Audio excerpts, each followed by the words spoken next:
नाज़रीन, ये छोटी सी कहानी राना बिनारस और आसिफ अली जरदारी के बारे में है, जिसमें उनकी जिनसी लज़्ज़तें बयान की गई हैं। ये कहानी किताब पार्लियामेंट से बाज़ारे हुस्न तक के सफ़र नंबर 334 और 35 पर दर्ज है। इस्लामाबाद पुलिस की जानिब से जाली करेंसी स्कैंडल में गिरफ्तार किए जाने वाले बदनाम ज़माना ठग राना बिनारस के फिल्म इंडस्ट्री की चंद खूबसूरत तरीन अदाकारों के पस पर्दा भयानक रूप के बारे में हैरत अंगेज इंकशाफात हुए थे, जिससे नगार खानों में हलचल मच गई थी और मुताल्लिका अदाकाराओं की रात की नींदें भी हराम हो गई थी। अल अखबार के मुताबिक राना बनारस ने इंकशाफ किया था कि साबिक हुकूमत के दौर में हुकूमती जमात के अहम तरीन ओहदेदार आसिफ अली जरदारी की वजह से उनके ताल्लुकात फिल्म स्टार रीमा से कशीदा हो गए थे। राना बनारस ने कहा था कि जब एक मौका पर एक शख्स ने मेरे 1.5 लाख के रेट के बरक्स रीमा को 3.5 लाख रुपए में बुक किया, तो मेरे लिए ये गैरत का मसला बन गया और मैंने 4.5 लाख रुपए अदा करके रीमा को इस्लामाबाद जाने से रोक दिया।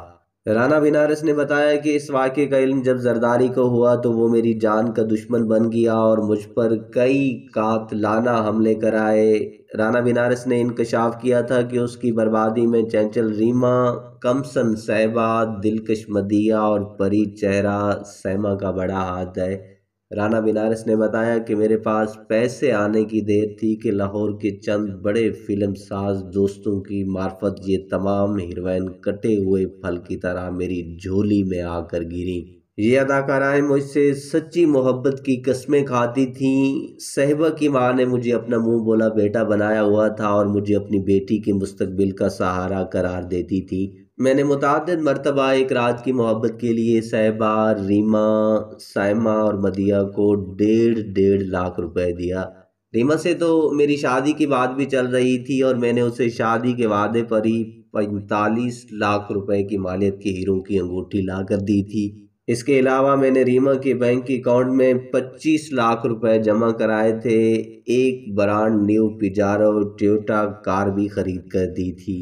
तमाम अखराजात के अलावा नकद 5 लाख रुपए भी दिए। राना बनारस ने ठंडी आह भर कर कहा था कि मैंने अपनी तमाम जमा पूंजी फिल्म इंडस्ट्री के इन खूबसूरत चेहरों पर निछावर कर दी, लेकिन आज सब मुझसे दूर है।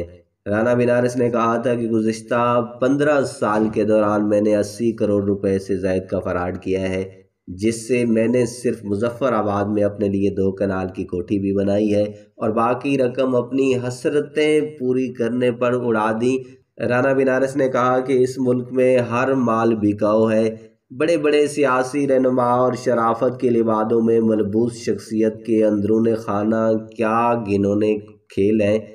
अगर इनसे पर्दा उठा दूं तो आधे से ज़्यादा सियासतदान आवाम को मुंह दिखाने के काबिल नहीं रहेंगे। नाज़रीन, इस कहानी के बारे में एक कमेंट ज़रूर देकर जाइएगा।